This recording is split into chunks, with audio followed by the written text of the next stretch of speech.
Hi all, this is Tyler Krumpiatek from Canisius. In this video, we cover best practices when sharing a downloaded Copyleaks report. Let's get started. In this demo, we have already downloaded a Copyleaks report that we want to share. The best practice for sharing this report is to use a tool meant for document sharing, like Microsoft 365 OneDrive or Google Drive. Simply sharing the report via email may allow an unintended person or persons to view the report.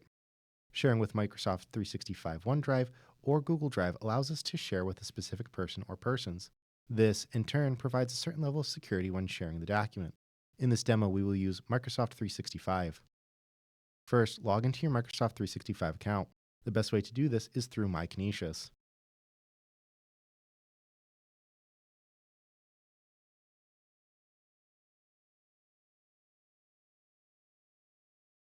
When we do, click on OneDrive in the left sidebar. If this is our first time sharing a report, it may be a good idea to create a folder to store all the reports we wish to share. Otherwise, feel free to skip ahead in the video a few seconds. Click on Add New in the upper left. Then select Folder.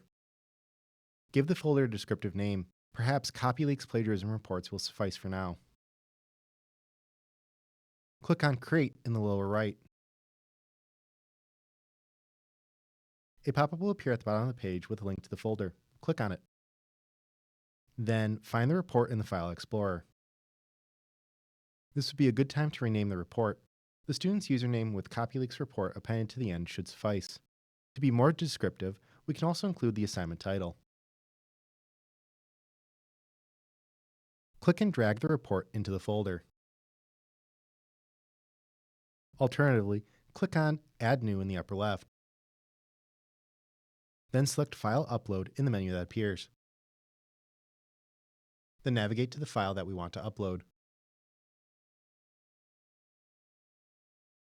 Right-click on the report once it is finished uploading.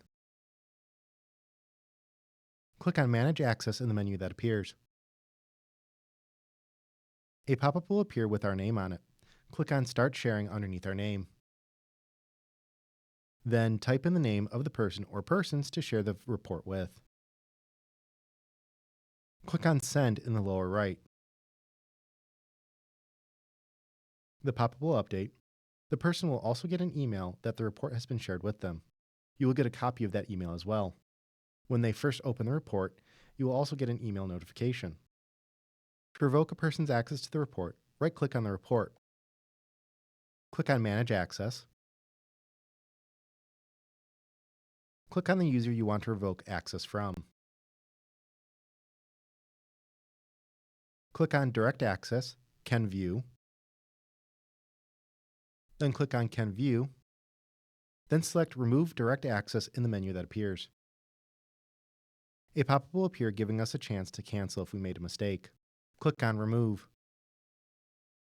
The pop-up will close and the Manage Access menu will appear again. That's it for this video. If there are any questions or comments, please email us at helpdesk@canisius.edu. Thanks for watching and have a great rest of the day.